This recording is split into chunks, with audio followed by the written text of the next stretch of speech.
people? Welcome back to Let's Talk Premier League. I'm here with Gini and Tom. We're here for Let's Talk Tactics, a brand new show where me, Gini and Tom will go through all the tactics used by the English clubs over the Champions League games and the Europa League games this week. But before we get into all of that, make sure you've liked the video, you subscribe to the channel with notifications on, share the stream, go to our Twitter at Let's Talk EPL, go retweet my last retweet. Let's get as many people in here as humanly possible. Like that is what we need from you. But Tom and Gini, how are we doing, boys? I'm good, mate. I'm good, thanks, mate. I'm very good. Oh my god. The people wanted it. Oh my god. You know, You've got the boys here. Niall, so poor from you. Professional setup. I am not putting a suit on. I'm sorry, Tom, but you've got your old Liverpool shirt with an old school tie on, and you're telling me about professionalism. Mate, if this doesn't look like peak professional, I don't know what does. Important allegiances there. If you would like me to put a shirt on, I'll put a shirt on. This is unbelievable. He's actually going to do it, I reckon. So a question for Tom from RJ. So is Tom here to stay, or is this the end of him on this channel? I just signed him down to a new lifetime contract, so that's really a problem. Terry, stay away from my people, or I'll bring you down, mate. I will have many people bringing you down if you steal my panel. Yeah, bastard. Isn't that right, Thomas? Well, there's nothing saying I won't do allegiances with both, but you know, my heart, I start off here. I will stay here as long as possible. Absolutely. I might go on like a short-term loan. You know, who knows? I don't fucking think so. Dom saying no way. Suits unbelievable.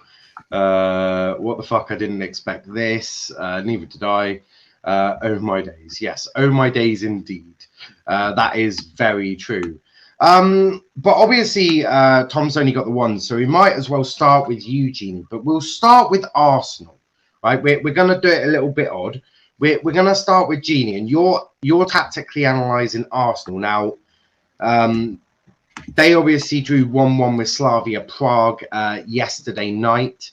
A poor performance from Arsenal, an absolute shocker of a performance. So I believe Gini's going to get his PowerPoint up for that one.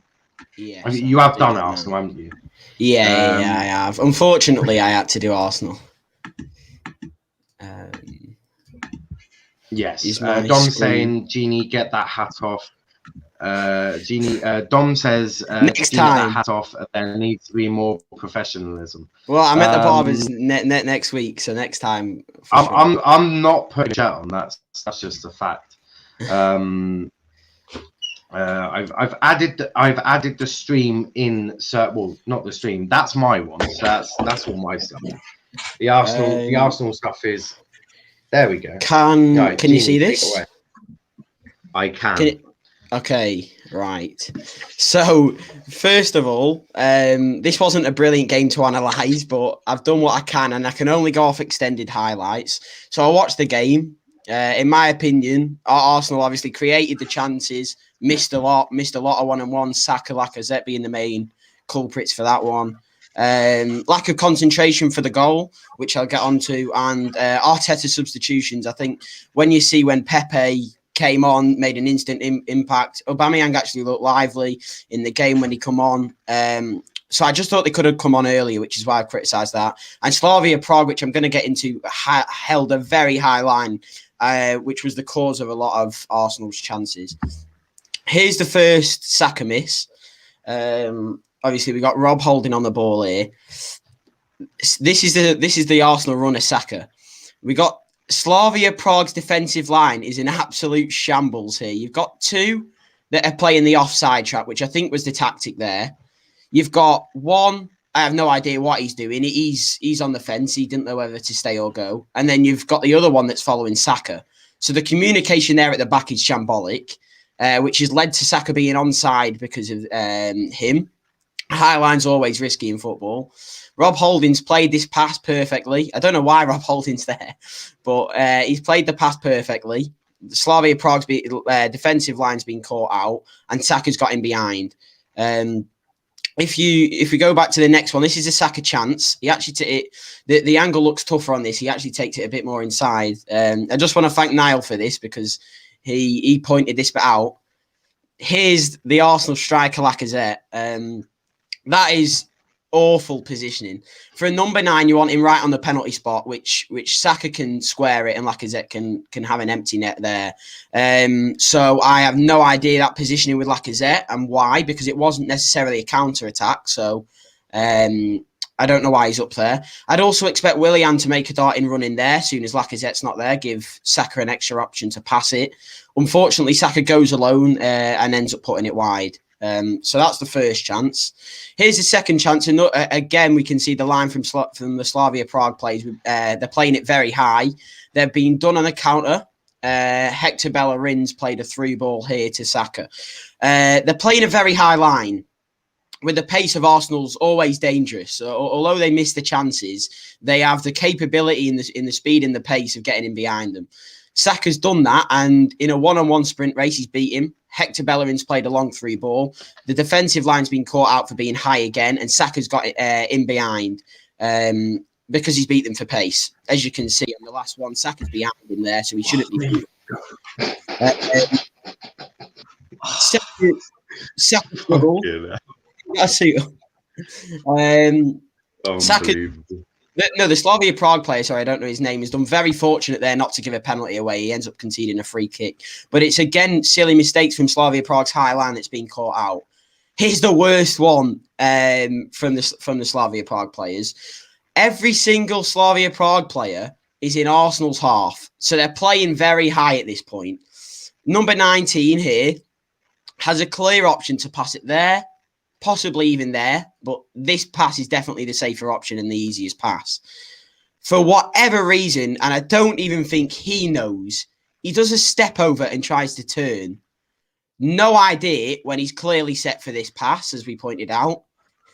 He's step over, he's turned, and Lacazette's intercepted it. The danger of Lacazette was always there putting the press on.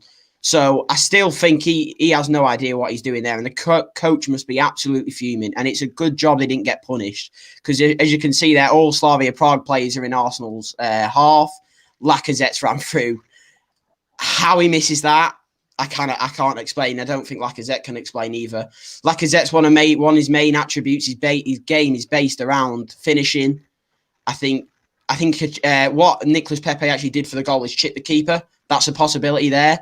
I don't know why he feels the need to try and put it in the top corner, because that's what it looked like as he hit the stanchion of the bar, the stanchion of the bar, or he could slide it there. So that's another missed chance for Lacazette. Here again, all Slavia Prague players are in Arsenal's half, which is again at a high line. The free ball's been played the long ball. I think this was Granit Xhaka that played the long ball. You're in a one-on-one race with Aubameyang. That's never going to end well. Even on the form he's on, Aubameyang's still got his pace. He's flicked it onto Pepe, and Pepe's dinked the keeper, and that's 1-0 Arsenal. Now, that's late on, so we're going to get into the defensive thing in now. Unfortunately, in the highlights, it didn't have the lead up to the corner, but it was pointed out that I think it was Xhaka and Cedric should have cleared it. They didn't clear it, ended up conceding the corner. I just want to add, Rob Holding in the air is absolutely awful. He should be heading that ball. That ball's his. He jumps like a tin of beans. He can't jump to save his life. His feet are planted on the ground, and it's ended up going over him, resulting in it hitting Nicolas Pepe, and the header's been knocked in. So obviously it finished 1-1. So I think Arsenal fell asleep, and they didn't take the chances, which you can analyse and look at that. And Slavia Prague's line was very high and something that they should be concerned about going into the second leg. Yeah, that's fair. Make sure you get your comments in. If there's something you don't agree with, then crack on and let us know. Next, we'll be doing my one that I did on Manchester United. It's a Granada versus Manchester United. It was a good game. No one. It was absolutely shocking. big up to Shed End saying, I love this one. Once I did press it. Here we go. Is Genie in his school uniform? No. From RJ. Where is Tom? Is he hanging out with Terry at the football terrace? Oh dear. Our regulars don't like it when someone goes off on to do something else, do they? It's yeah, it gets over, I feel. The Shed End, there's nothing like a high line in opposition side. That's really stupid, because if one long ball is directed to Pepe or another pacey attacker, they are fucked, which they did, and they were. Dom saying jumps like a tin of beans. Yeah, the same said with Craig. Tom is here. The comments are just covering his face though. And big up to DC with his. But yes, we move on to mine now. I can't share screens, so Genie's got mine. So quickly, I just real quickly with the Arsenal one just before you move on. You know the one where you were questioning Lacazette's position with the chance that Pepe had. Lacazette just won the ball back in that play and played it on to Pepe. That was why he was out of position. What I think should have happened anyway. I'm on about that one there. Is it this one? No, not that one. The other one. I think this is the same play. There, he'd won it back there, and yes, he should be running forward. But I don't expect him to be on the penalty spot. What should be happening is, I think it's Willian at the back post should really be darting in, making a blindside run on the right back to get into that space. Either that or Saka. The goalkeeper's position in there is quite poor. He's very front on.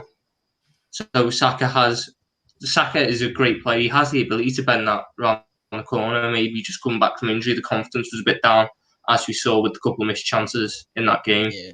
But I don't think Lacazette can have most of the blame for that goal. You know, we've just done quite a bit of defensive work back there on, I think it's the left back, if I remember right. Was it not Rob Holding that won it back? I only had the highlights, so this is all I got. I think Lacazette had pressed the left back into a poor pass. Oh, possibly. Yeah, possibly. The thing is, what I will say is if it's fluid, someone needs to be on that spot, right? So there's no point. There's no point having fluid attack, which that clearly is, if no one is going to take his spot. Someone needs to be there. That's a fact. Whether it be Smith Rowe or Williams, someone needs to have that drive to get into that box. They need to give Saka options. A couple of comments, mainly slamming me. DC saying, "Why is Genie in a suit?" Professional, isn't it? RJ saying, Genie Carragher, Genie hasn't spit on a child in my hair. Oh. DC, he has to be professional. Niall, this is a huge letdown. I don't apologize. I don't have a suit. I have a shirt and a tie, but I'm not putting it on for a YouTube stream. I don't know what you lot were expecting, but that's not happening. Is that down the channel? Saying you're disappointed. Yeah. Cool. Niall, want to explain? I just did. I'm on a YouTube channel. I'm not walking out and taking charge of a football team. And next time, the people want to see you in a three-piece. Yeah, you got no chance of that happening. Definitely don't have a three-piece. But yeah, next game that we'll do is United's against Granada. There isn't a lot to talk about, but there are some key things I do want to talk about on that game. Because Granada, I can't, Granada, because I can't share my screen, the annotations are already on here. So it did finish Granada 0, United 2. Now, the first bit I want to look at is this one. This is the pass between Lindelof and Rashford, but there's a few things I want us to take a look at. The first bit I want us to look at is where Greenwood is. Now, United play with a perfect fluid attack, right? That is unquestionable. Now, as you'll see, Rashford's come in centrally a bit. He's on that last defender, as if he's sort of the centre forward that sort of player. There's something Rashford does perfectly, right? So Greenwood has slotted in where Bruno is, because Bruno, as you'll see, is the green dot there, has moved over to the right wing. So Greenwood's filled in. Now Greenwood last night, his build-up play, his just everything about him last night was top class. He was very good. The pass from Lindelof is absolutely impeccable. You won't see Lindelof do much better than that. It's a fact. It was like a Pogba pass. It was such a Pogba style pass from Lindelof. And you'll see, as you see, Rashford, he's the highlighted yellow. Rashford is on that last man, right? And then if you go to the next slide, you'll see all the space that Marcus has to go into. Gini, you control that. As you'll see here, that's all the space. So he's got an entire basic half to run into. So if Lindelof gets that ball perfectly weighted, Rashford is going to be faster than these centre-backs. That's just a fact.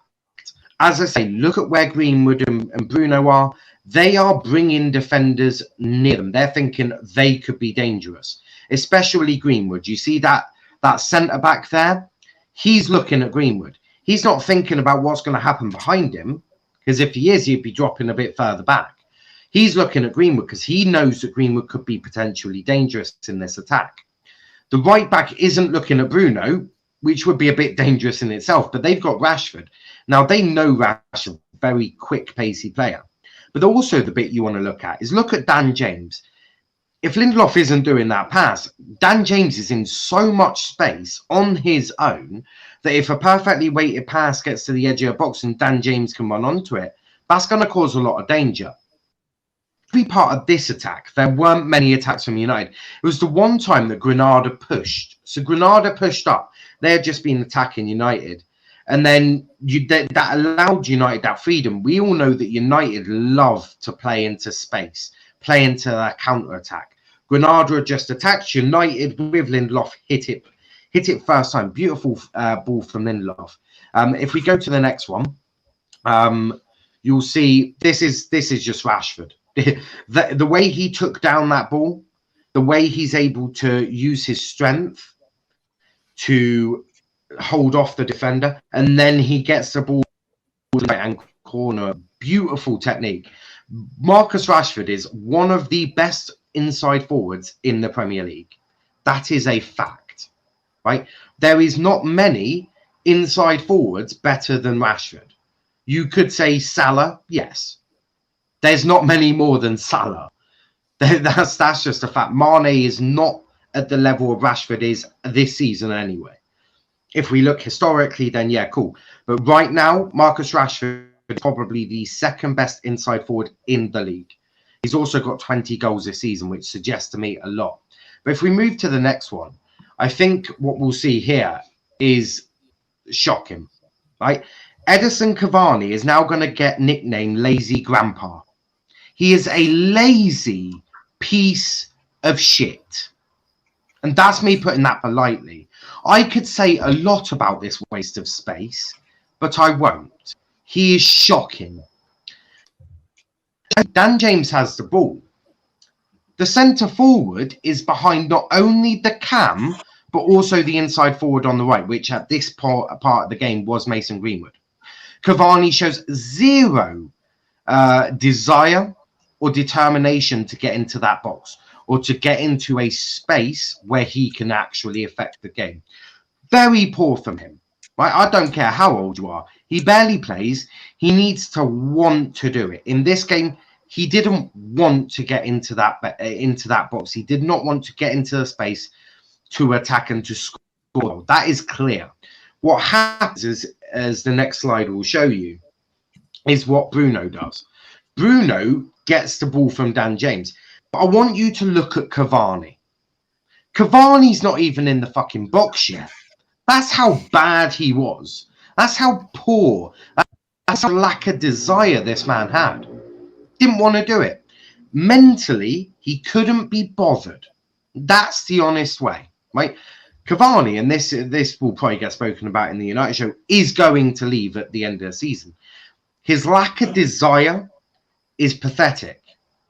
And the minute that Mason was brought in, Mason had been doing very well. His movements got a lot better. But Cavani, utterly shocking. That movement alone is shocking. Bruno, obviously, unlucky not to score here. Normally 9 out of 10 times Bruno slots this into the net and it's 2-0 United. United do go on to get a further penalty, whether that's a penalty, you be the decider. And it finishes 2-0. Kennedy for Granada, yeah, he had a few good chances, a few good shots, all of which were outside of the box, all of which were aimed directly. De Gea is still, even though I don't completely rate him, he's still a good goalkeeper and he's not going to get beat from there. Like he's not getting beaten from outside the box by Kennedy with shots going directly at him. But no, Mason was very good last night. From what you could see, his movement is getting better. If you look at football in a more intellectual way and not just think goals or assists or all of this, you'll think Mason had a good game last night because he's improving. But don't forget, United in low block never works well. Right, United play far too slow, and I'll go into the reason why I think United play slowly. It's to save energy. Right, Ollie's not got the depth that he wants. Right, at the start of the season, United fans were like, "Look at our depth. Fuck me, I'm going to jizz over the depth at United." There is no depth.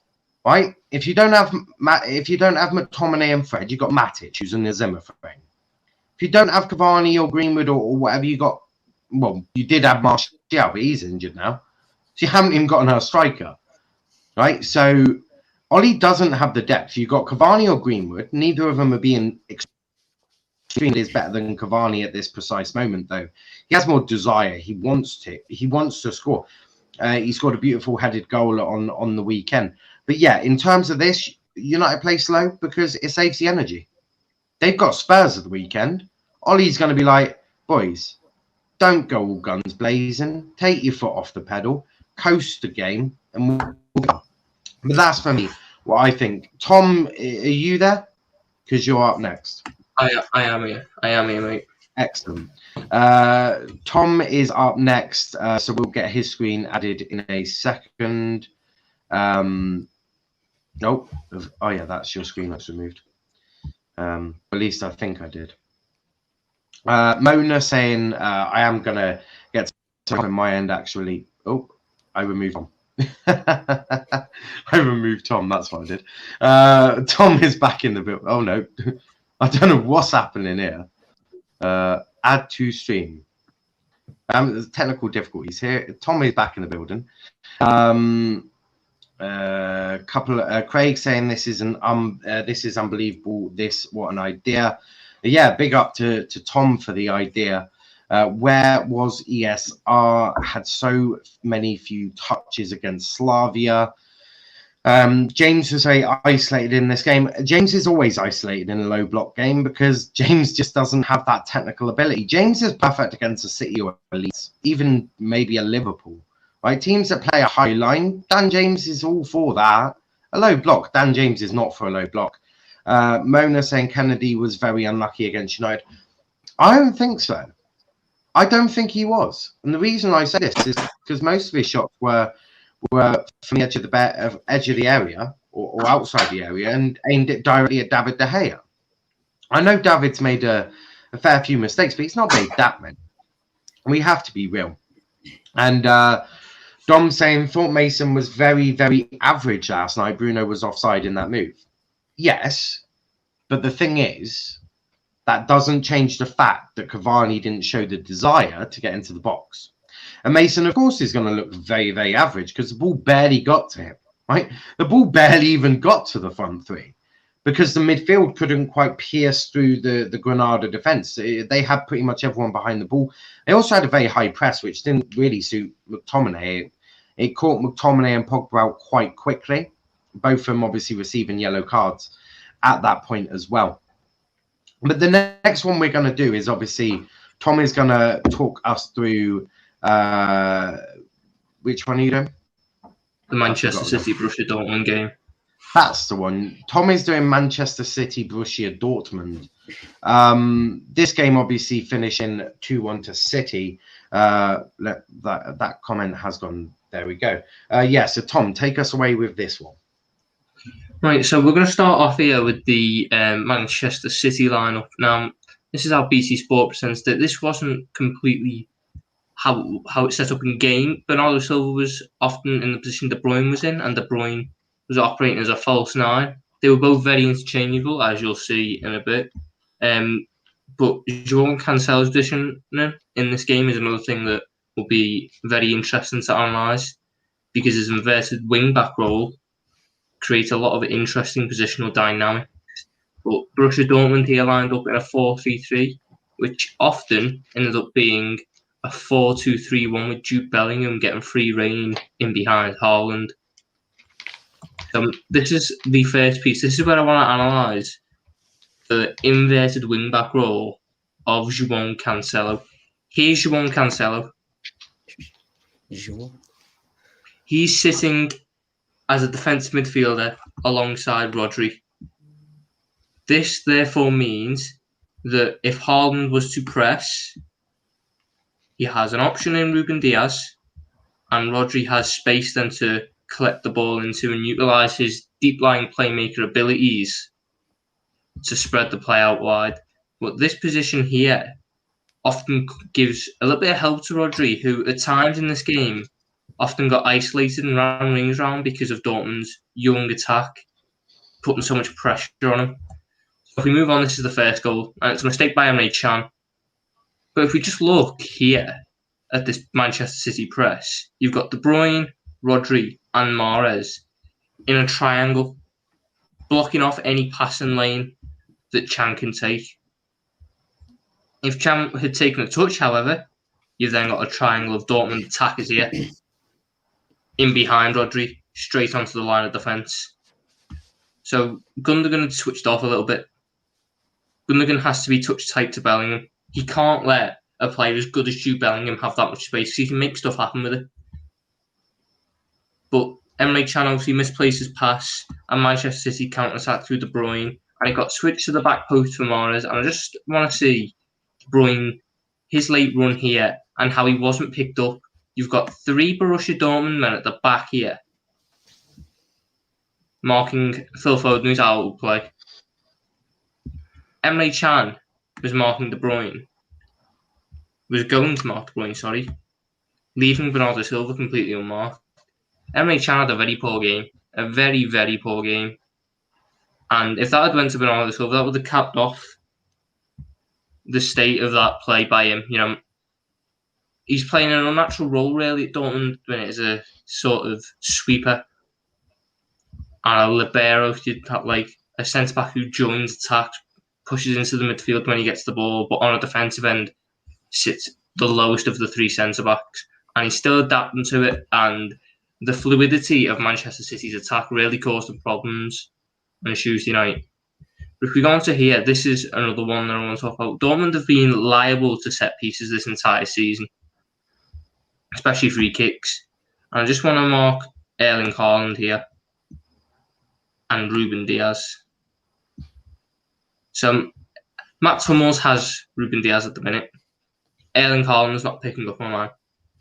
Ruben Dias, it's written that he's going to go that way. If we just stop this video that I've got, if I can just get this video up here. Now, if we just stop it there, Ruben Dias has ran past him. Ruben Dias has ran past him, and Erling Haaland switched off. And if it was a better ball by Phil Foden, it's over. Ruben Dias is lethal in the air. Unfortunately, it was a poor ball, and it fell to Bernardo Silva there, who could only scuff it through for Diaz to hit it straight into the arms of Hits. But if I just pull it back just a little bit to here, and we just stop it right there, Haaland is flat-footed, Ruben Dias is on the move, and Mats Hummels, I don't think he's told Haaland that Ruben Dias is going. So if that's the case, if it's a better ball to goal, you know, you've got to be talking in them situations. And with Haaland also dropping back to deal with this Ruben Dias run, he's now playing Rodri on side. Rodri isn't getting picked up by anyone. if Ruben Dias flicked it on, Rodri's open at the back post. It's very poor defending on a set piece by Dortmund. And set pieces, especially in the Champions League, are a massive way to get goals. You know, if you concede a set piece, it's never good. And Dortmund looked liable a few times to concede a set piece there. Now, this is Dortmund on the attack. Now, Dortmund on the attack, they had one plan, get it through to Haaland. And this is Jude Bellingham in that number 10 role. Free flow. And there's Emre Can and Mahmoud Dahoud in a double pivot. And Jude Bellingham is then given free rein. And Jude Bellingham has dragged Kyle Walker out of position. Now, it was a great ball to Haaland, and it really should have been finished by Haaland, who, as you can see, has gotten in the blind side of John Stones and Ruben Dias. He was never going to win that foot race. As you saw, Haaland won the battle, but had his effort saved. I think, really, though, the pass should have went to Marco Reus. So if you see here, he's past Rodri. And John Stones then can't commit. Because if John Stones commits, Haaland has even more space to run into. Kyle Walker jumping out here could have cost Manchester City a goal. He has to be more defensively resolute. Rely on Rodri. He's a brilliant defensive midfielder. Let him go out and press the attacking midfielder. It's his man, really. And this was a missed chance by Foden. He had a couple of these this game, but I just want to analyse this cutback. Manchester City like to utilise cutbacks a lot on the attack. And if you look here, Jesus is dragging out the young right back. I thought he went too bad personally, but when you're up against some of the best players in world football, you're going to have situations like this. Giovanni Reina has slept on Gundogan, and Phil Foden has the freedom of Manchester in the penalty area there. This is an example of Emre Can dropping into that back three. If you're going to drop into that back three, Jude Bellingham has to get into position. Phil Foden here, he really should have scored. Maybe number 16, I think it's Manuel Akanji, could have stepped up. If he steps up, he blocks the Jesus pass and the Kings intercept the Foden pass, but I understand why he didn't want to, because number 2 probably hasn't spoken to him. He's nervous, it's his debut. He hasn't told him that Jesus behind him and he's got him. Now, this is the Dortmund equaliser. I just want to analyse Haaland and Reus here. They have a very good connection, these two. And this shows another aspect of Haaland's game that we haven't really seen much of in the Champions League this season. We've seen the finisher side of him, and we all know how good a finisher he is. But this link-up play is brilliant. He pulls off John Stones here. Ruben Dias isn't looking. That's error number 1. Ruben Dias has to have his eyes on Haaland at all times. He's a player that deserves 2 defenders on him at all times. Gundogan, he's out of position. But in that case, Kevin De Bruyne has to be there. He has to be. And he wasn't. And he switched off, and Reus has a lot of space there. But if you just look here, Haaland's pulled off Stones, and Kyle Walker sleeping.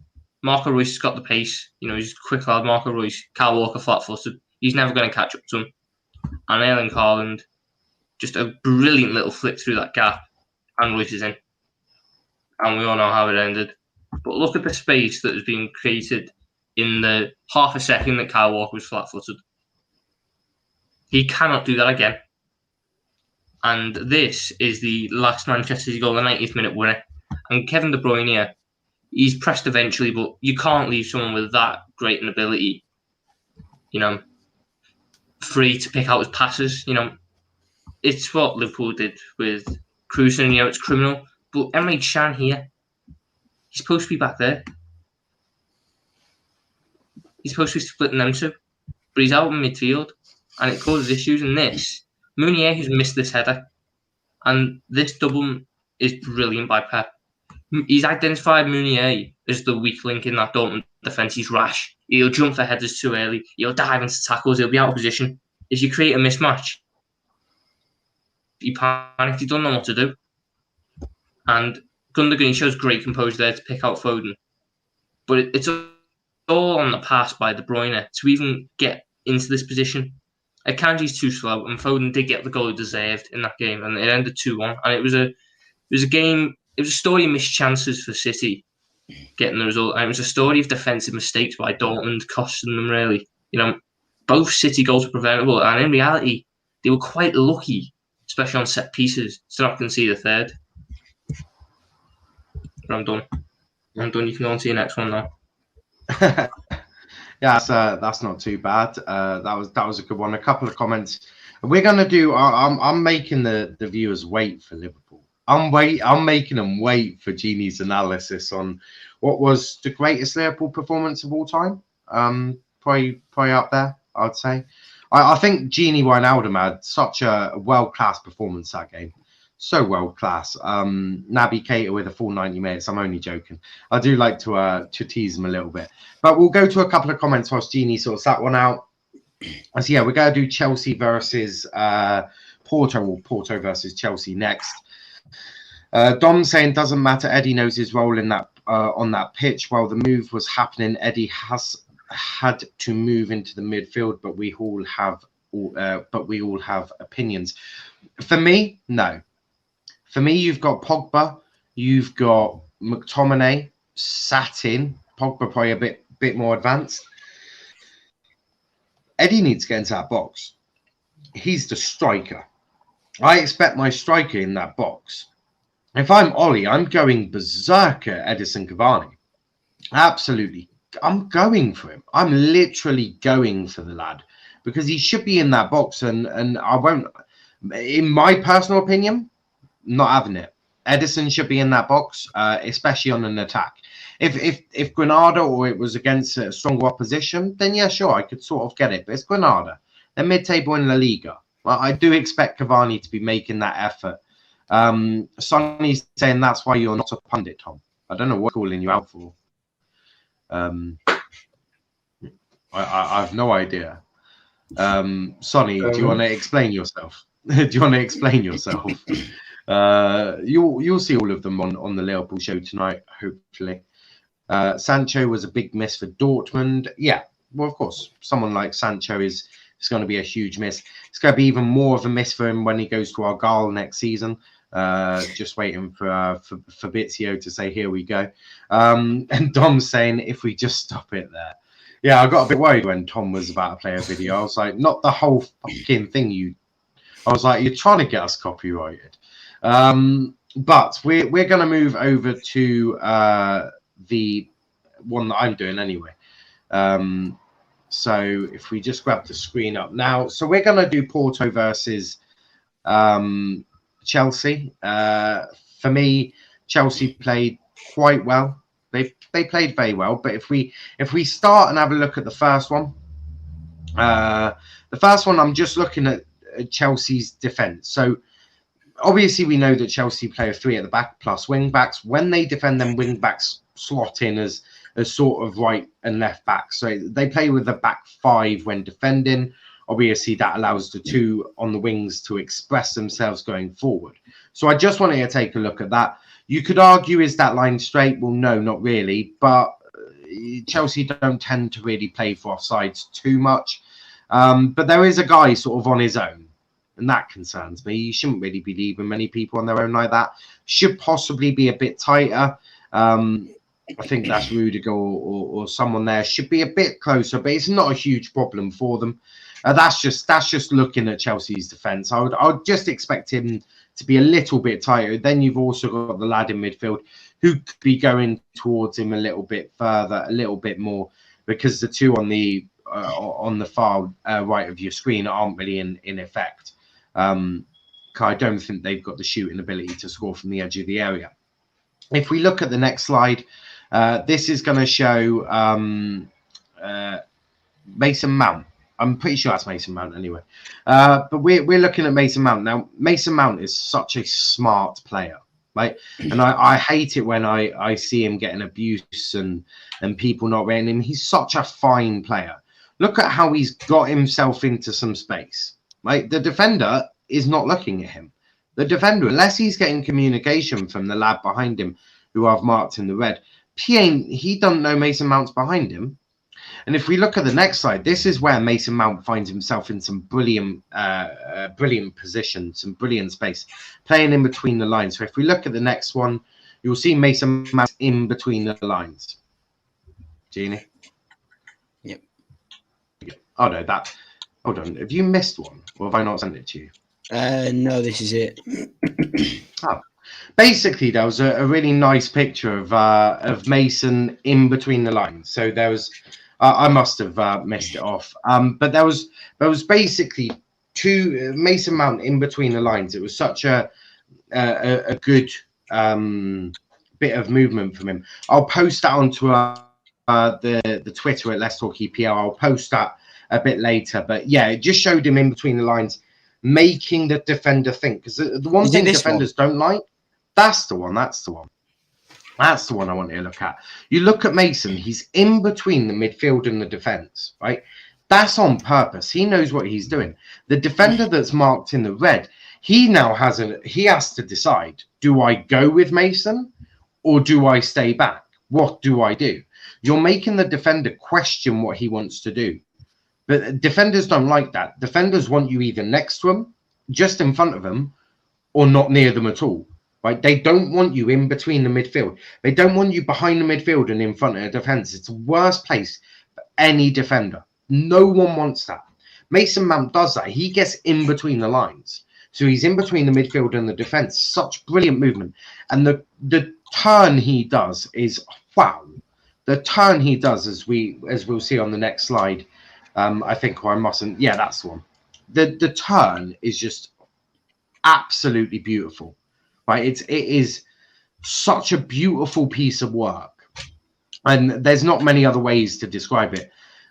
There aren't many other people that have done this season. Mason Mount is doing extremely well, and then he can use his pace to get in behind the defenders and slide past the keeper for 1-0. It was a brilliant piece of movement from Chelsea, a very, very exceptional piece of movement and work from Mason Mount.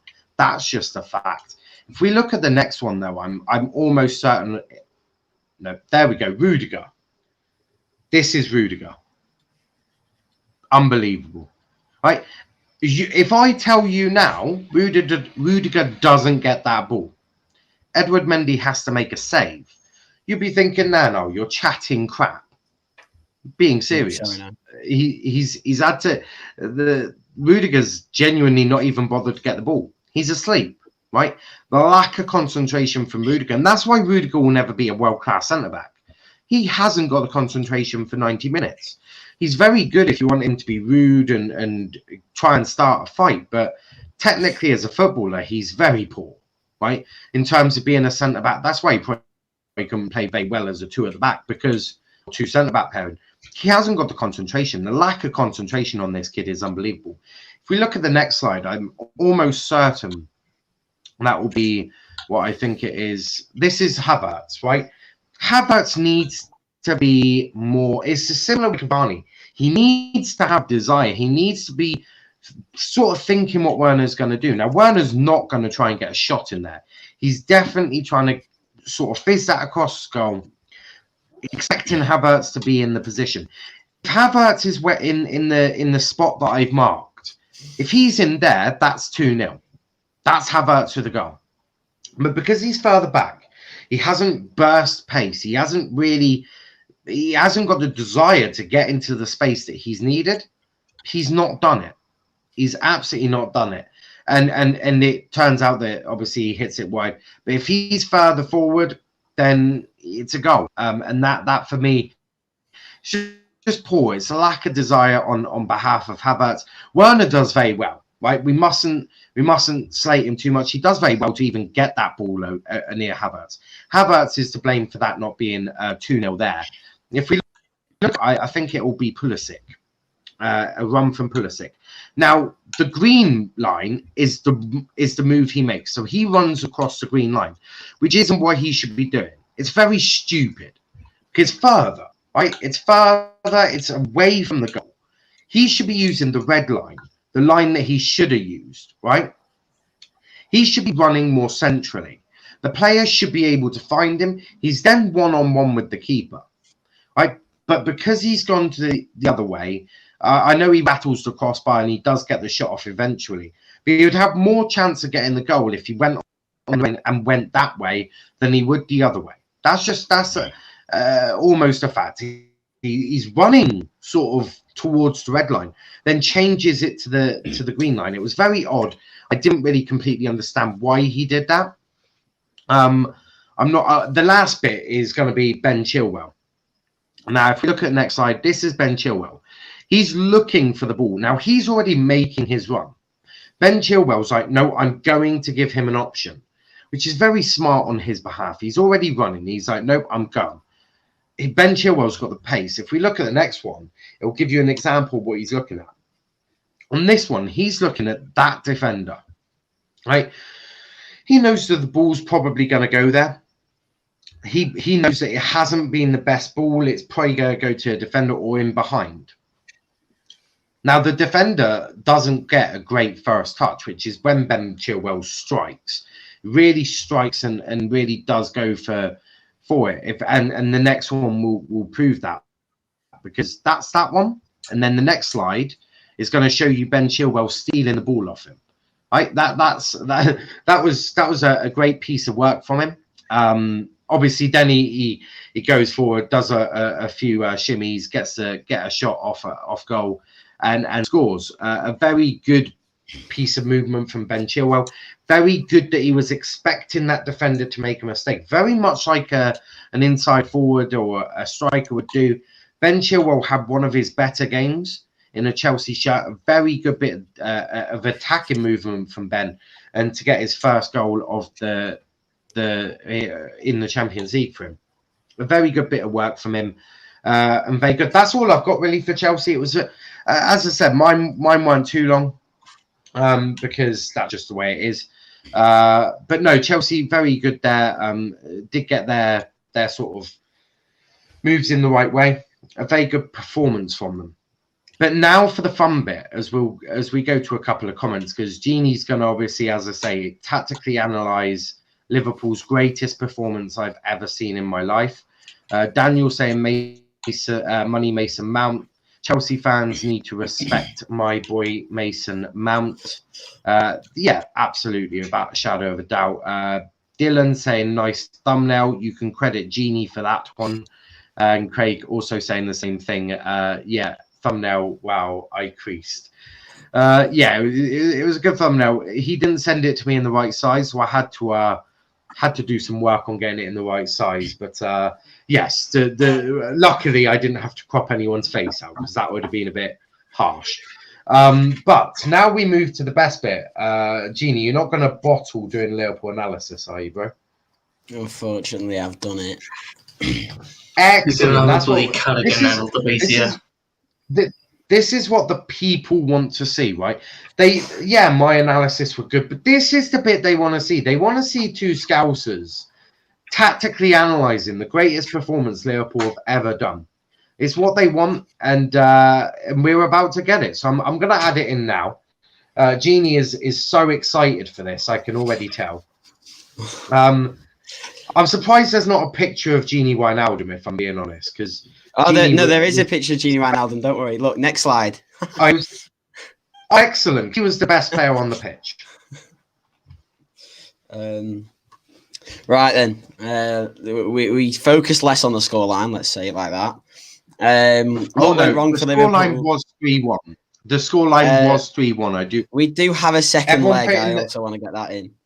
Yeah. Can everyone put in the comments what the score was, please? Because I couldn't quite remember it, and if Gini hasn't put it in, then I need the help from the comments. It's there, man.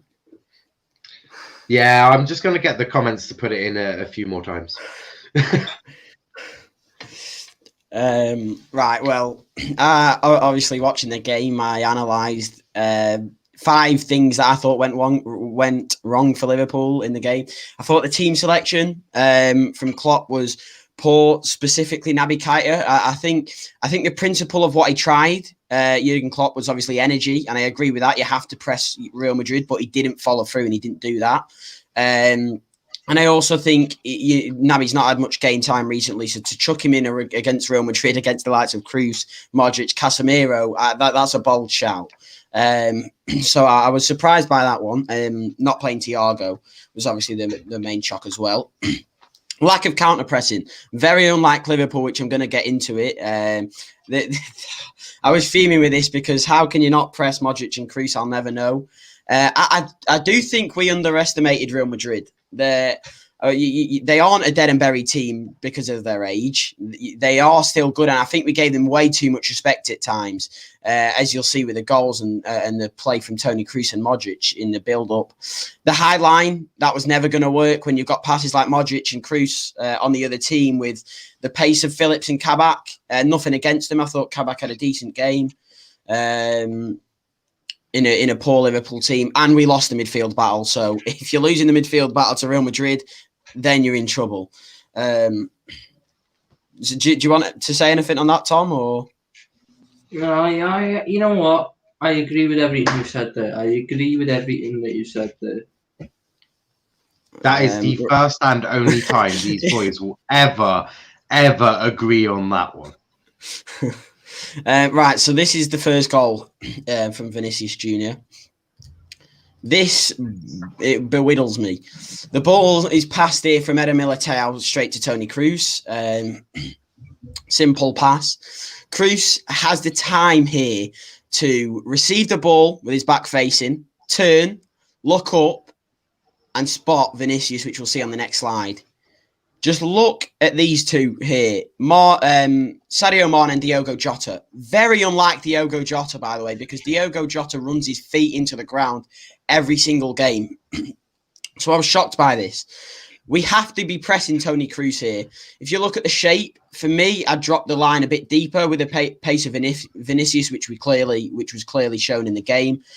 Possibly them to drop as well with the line, and Naby dropped a little bit. The front three's positioning's fine, but the press isn't.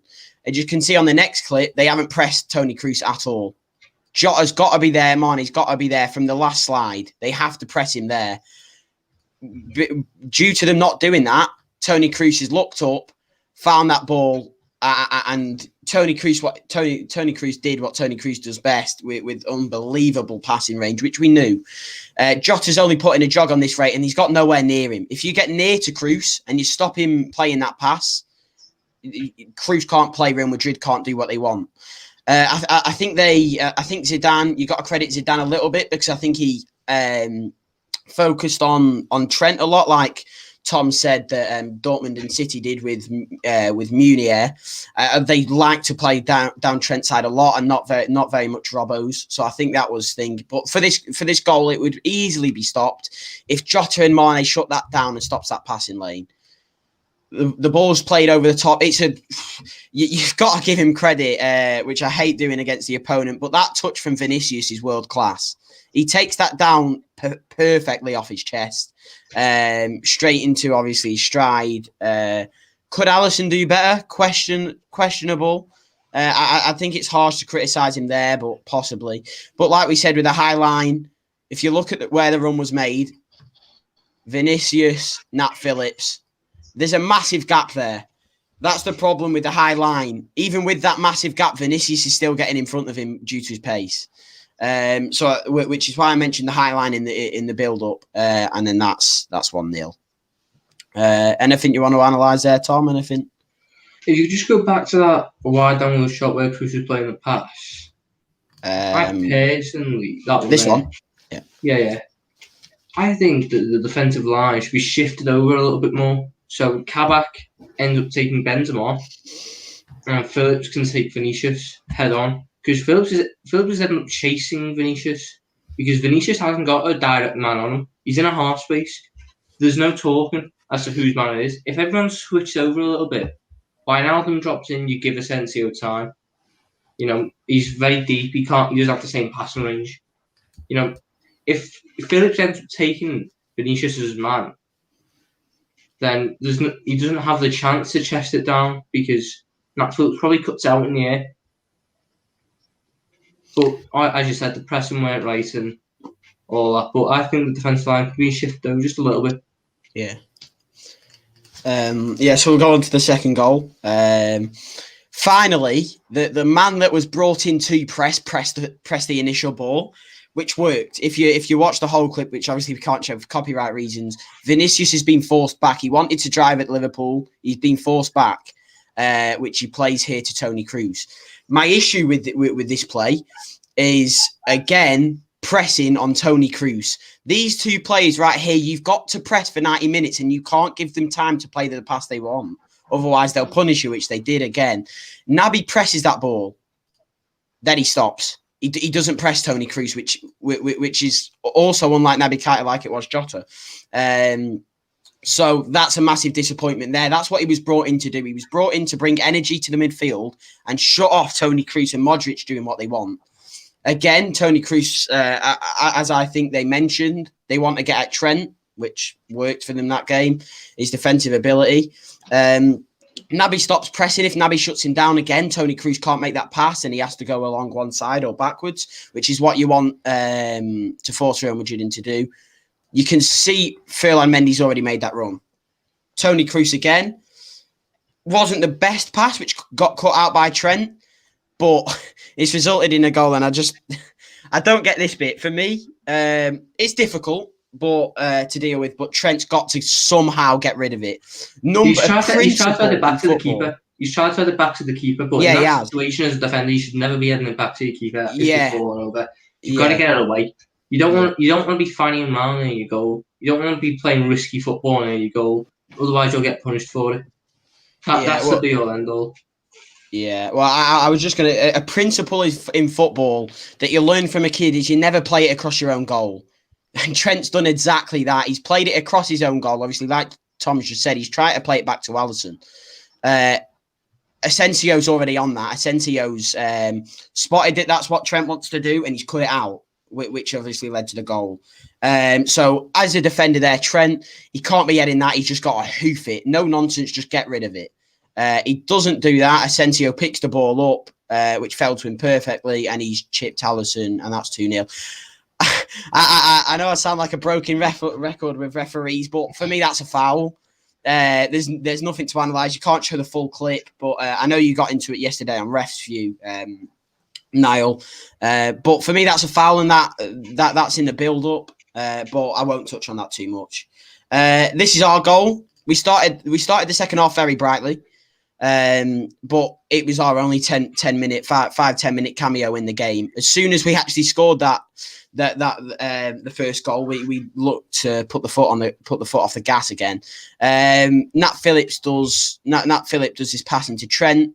Trent gives it Gini. Gini for once, which I'm sure Tom would commend. I know he didn't have a good game, and I'm going to get onto the third goal. Don't worry, Tom. Gini drives forward. Gini does well for this goal, which I think you can admit, Tom. You know I don't want to, but I do have to. But I feel, even though we did score the goal, he should have played the pass through to Salah there. You know, yeah, possibly. He's overcomplicated it and got away with it. If he plays the pass through there, Salah's outpacing Nacho. So I think there's Nacho Fernandes on there. He's outpacing Nacho every day of the week. Yeah. You've got a 3-on-2 then. It's quite funny that even though Gini does something right, Tom can't just give him a bit of praise. Has to chuck in a little bit of a negative spin. I get what he means, but Gini does do well. Just in case anyone didn't realise, Tom doesn't overly like Gini. just chucking that out there. But yeah, Gini does well, but that's a good point from Tom. That ball could be played there. But in the end, obviously, he skips past Casemiro and gives it Diogo Jota. Jota, he wasn't his usual self. He didn't press. He wasn't running with the ball like his normal self. He didn't get too much service, but he didn't get into the game, which was the worry. Finally, he does what he does best, taking on players. He drives at players, and he's good in front of goal.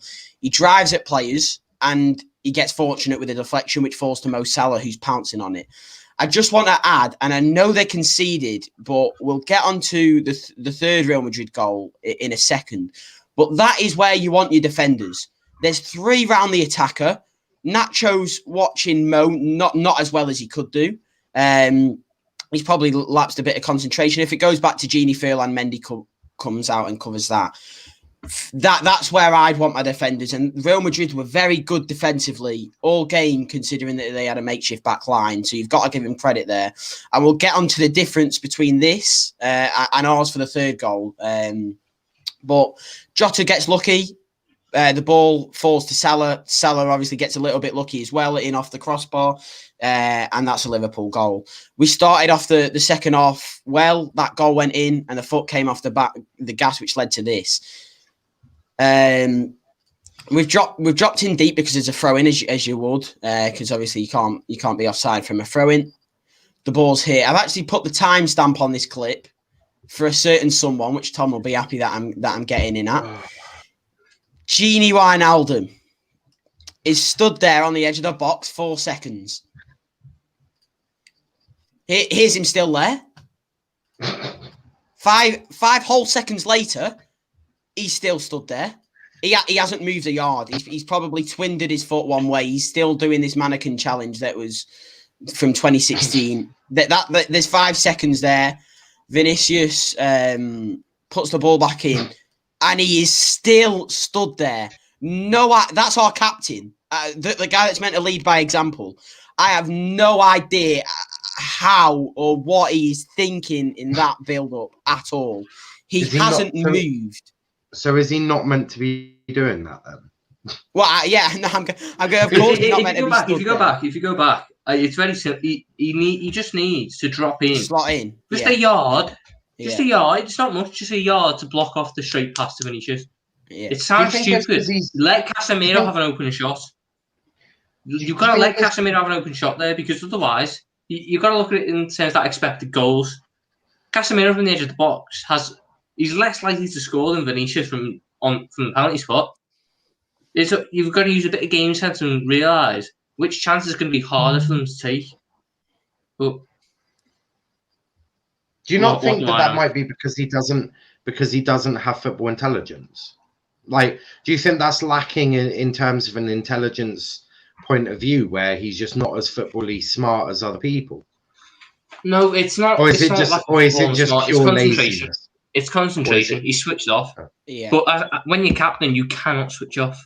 But normally, how do you switch off for 5 seconds? That's what I can't get. It's 5 seconds where you've got the alternative that... Go on. Concentration and football intelligence is the same thing. Really? It's not, because I think he's got the intelligent brain. I don't. Eric Cantona was brilliant, but he was not concentrated all the time. Dimitar Berbatov, brilliant football brain, lack of concentration. You can't, when you're captaining a team, you cannot lose concentration like that. He does it normally. It's not something new from Wijnaldum. He does it normally, but it's never punished like this. He got punished against City. That's another example. It's never been punished as badly and as visually as this. That's abysmal defending. But if you could just go back one more, Gini, to where the throw-in is. I just want to look at Thiago and Fabinho. Yeah, I'm going to point that out. I don't know what they're holding hands. Both of them are marking Modric. Yeah. Realistically, Fabinho has to drop in between Kabak and Robertson, in line with Wijnaldum, create a 2-4 zone, cut out any space. Thiago is capable enough to mark Luka Modric. Then, if it does end up getting its way to Luka Modric, you're not chasing. You're there. You're in position. You're fine. You can just straight away into him. Good tackle, and we're away. There was just a couple. The midfield was uncharacteristically poor for Liverpool. They got outclassed. Really. Kroos and Modric really showed what a world-class midfielder plays like. And our midfielders didn't respond in the same way. We badly miss Henderson. His impact can't understate. I don't think that first goal happens if he's on the pitch shouting at people to press. Second goal certainly doesn't happen because he's covering Trent. And I think the style of play would change because he dropped back and covers Trent. He gives Trent a lot of protection. Trent was exposed. He really was, I personally think if you're going to play Wijnaldum, he's got it on Trent. So I wouldn't have played Wijnaldum anyway. I remember I was in some stream and I said that James Milner should play. And I got ridiculed for it. But James Milner would have done a brilliant job on Vinicius.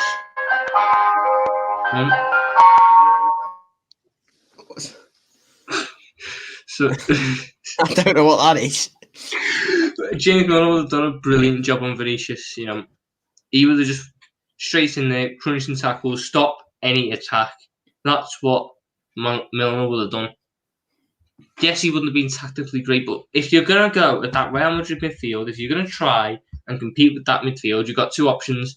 You can either out-technical them or you outwork them. If you're going to out-technical them, Gini Wijnaldum don't make it. You have Thiago and Keita in there. If you're going to try and outwork them, you have James Milner and Gini Wijnaldum in there. That's a fact. That's how it is. The fact that he tries to do the best of both worlds and pick the worst player in each situation is criminal. You're asking to get ran over in midfield, and that's what Toni Kroos and Luka Modric did. But the midfield was just so poor. And I'm sure we will talk about Mane and Jota and all them in the show later on, but it's becoming awful, you know. Ozan Kabak and Nat Phillips, they're makeshift at best, aren't they? You know, the fact that we're seeing them getting put in positions against Benzema and Vinicius and all that, with only Andy Robertson offering suitable cover, it's not short of criminal. You know, I've said it though. It was just an awful performance. I mean, it was the due result. You know, that's how it is at the end of the day. But Jurgen Klopp got his tactics all wrong, and it'll be interesting to see if he does switch to a 4-2-3-1 come the second leg when we have to go and get 2 goals. Yeah, well, I'm just gonna do my thoughts. Obviously, Tom pointed it out there very well. 2 men marking Modric. That's ridiculous. Fabinho should be taking a yard back. Thiago should be the only one on him. Throwing gets played to Benzema in here. Benzema turns Robertson and plays it back to Modric. Obviously, we've already covered that Gini Wijnaldum bit, which is the main fault for the goal. So that's that bit out of the way of. Another route, obviously, Gini could step in there, let him go back to Casemiro, then get out to him. Or I'd say Gini presses that ball. It forced Kabak out. Kabak's had to press that ball because Gini's not doing his job. So there's one defender gone. You can already see Vinicius is making that run. These 2 defenders are clueless to this. They're oblivious to Vinicius' run at this point. They're not even looking. They're focused on what Modric is going to do. These 2 players have already been caught out by one simple ball. They're both on Modric there. They've both lost him there. That can't happen against Luka Modric. That is criminal. As we know, like I pointed out, Kabak's had to press that. He can't get out quick enough. Gini should have been over there. Gini could have got out quick enough. Or he just steps in there and blocks that pass to Vinicius. Ball goes straight in there. The gap's open. I could have played that pass. That pass isn't hard. That pass is laid for it by Liverpool defensive errors. Played into Vinicius. That's a keeping error. Alisson has to save that. No, I'm not having that. He does. No. He's got no time to react. Nat Phillips is there. It goes through Nat Phillips' legs. He's got no time to react. He did react. He got there. He fumbled it. It should never get to that situation. He's got such little time to react, to get down and get the strong hand to it. He's good enough that he got a hand to it and nearly saved it. Nat Phillips, he's unlucky that it goes through his legs, but that blindsides the keeper. It's a great finish by Vinicius. No one expects him to take that first time. You know, that's a tough finish. Alisson was already over there. For me, Alisson should save that. Alisson was covering that near post. He fumbles it. It's not the goal isn't Alisson's fault because it should have been cut out by the outfield players. But I think Alisson should be saving that. No, I think he's done well enough to get down there. You watch it back. I've watched it back multiple times. I've been subjected to it multiple times. He's got down there quick enough. He's very unlucky that it goes just inside the post. The reaction time he's got to have to get down there and get a strong hand, because it's a powerful shot. You've got to bear that in mind. First time on the swivel, he's getting a lot of power from his hip. It's not a weak shot. It's through Phillips' legs. So he's going to see it late. It's tough for the keeper. No, you know what, Tom? You talk about reaction time. I'm going to point something out to you. For me, he's already over there, as we've seen. He's already over that near post. I agree. Alisson's blinded by the Phillips by Phillips going out to him. In nowadays society, and De Gea does it, Neuer does it. I think they're the only two that do it a lot. Keepers, I think, feel the need to use their hands. I think Alisson could have stuck his leg out. It takes him quicker to stick a leg out and get there than go down. I think if Alisson sticks a leg out, he saves it. Alisson's in a down stance, isn't he? He's getting down ready for it. It's tough to stick a leg out when you're squatted like he is. It's also tough to get down that low from that sharp from a first touch finish. He's set himself to get down there. But then he should be saving it then. He's thinking Vinicius is going to go across back to him. So he's thinking Vinicius is going to hit it, what is effectively far post. Because that was what Vinicius was doing in the first half. Not with that positioning. That positioning says otherwise because he's over there. Alisson, when this shot's taken, Alisson's there. If Vinicius, I think Alisson takes a bigger step to his right, and then has to go back against his momentum, which is why he doesn't get down there quick enough. The Vinicius shot goes through Phillips' legs. If he went across goal, Phillips would have blocked it with that right leg. Yeah, but he couldn't have gone across goal. Alisson isn't expecting Phillips to do what he does. Alisson's got to react like it's a one-on-one. That's how a goalkeeper has to play. And Alisson, in his head, is thinking, in the first half, Vinicius had a header, a similar position, had a header, and he went across keeper. He had a chance and he goes across keeper. He's going to go across keeper. His goal was across keeper. He's going to go, let me just preemptively get across there to do the across keeper. And he goes back, and his momentum's too far gone. The real issue is it should never have got there. I don't think you can pin much blame on him for trying to stop what Vinicius has done all game. That's the job of a goalkeeper. He has to preemptively assume, and he gets it wrong. But how many times does he get it right? You know, he got it right against Benzema. I'm not saying he was awful, but for that goal, he should save it, in my opinion. But look, Carragher and Neville are always going to disagree here. I'm just going to let you say it. Yeah. That's it. It's to agree to disagree on that one. Are you two What's Trent doing as well? Go back. What's Trent doing? Why is he still there?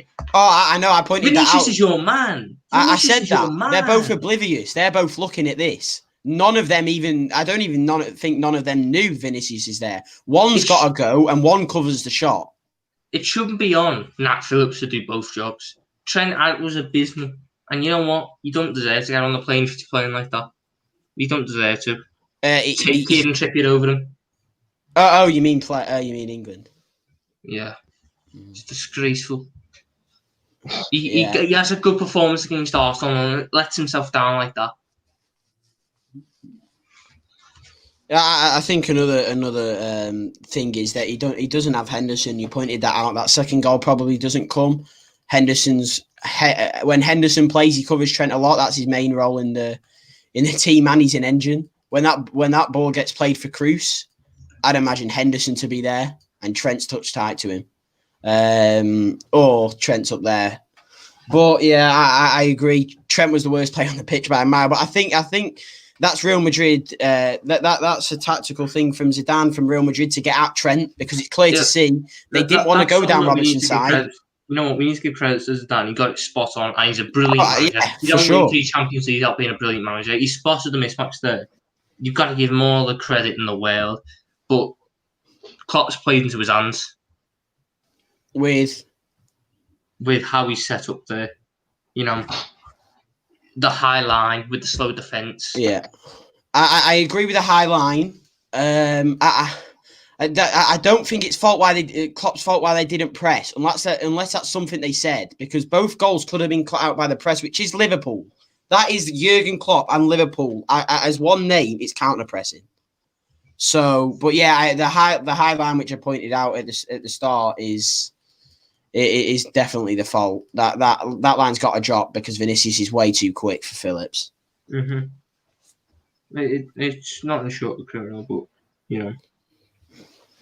I'm not the manager at the end of the day. Have you stopped fighting? Yeah, that's us done. All right, cool. We'll go to some comments. Kenny saying hello. Am I late? You are a little bit late, but you were at 5. You've been here 17 minutes. Go check out the first hour that you missed. It was very good. I've enjoyed it. Doing this. Tom and Gini have their suits on, I see. Yeah, I wasn't doing that, but they did. My internet's still being trash. There we go. Ross saying, oh my God. Right. Ross saying, I didn't know you were getting professional pundits on. Yeah, we can call them professional if you want. Nothing is showing at my end now. There we go. Yeah, that should be working. It's very slow. I'll just have to read them out. Craig saying they have been great, Russ. Jeannie's right. It's Alison's fault. Russ saying glad to hear it as always. And he also says Niall just spectating. I was for that last little bit. I prepared some tweets ready for later, so I was doing all that. Now the whole thing's just going very slowly. Just frankly doing my head. Dom saying always giving the Liverpool fans the clap. Craig saying what a stream. This has to be done more often. It will be. It absolutely will be. It will be done every Wednesday and Friday, possibly Tuesday, Friday. I'm not sure. I've got to talk to these two to see what they say. But yeah, no, this stream will be absolutely done more often. But we've come to the end. Us saying Liverpool fans have already got the clap. Love to see it. Love to see it. But we've come to the end of the stream there. Big thanks to everyone watching. This has been episode 1. There will be more of this. We'll be looking at Premier League next week, followed by at the end of the week looking at the second legs of these things. Make sure that before you go, you have liked the video, subscribe to the channel with notifications on. Dom saying Russ knows, especially that Genie always sitting in the club's toilets. Jesus Christ. Tom, how's the woman from Dom?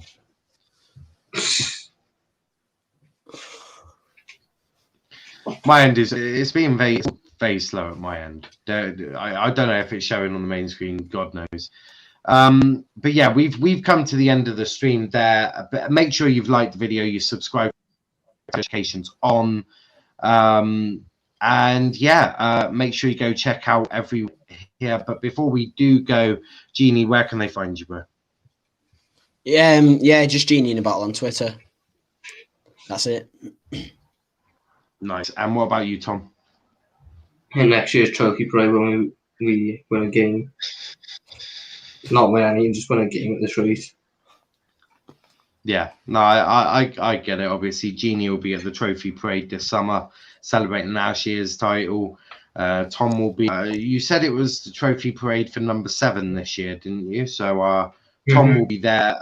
Genie, if Liverpool lose, has got shaved his head. So make sure that you tune in for that. It's ironic he said he's going barbers. I'd wait till your second leg to see if you actually.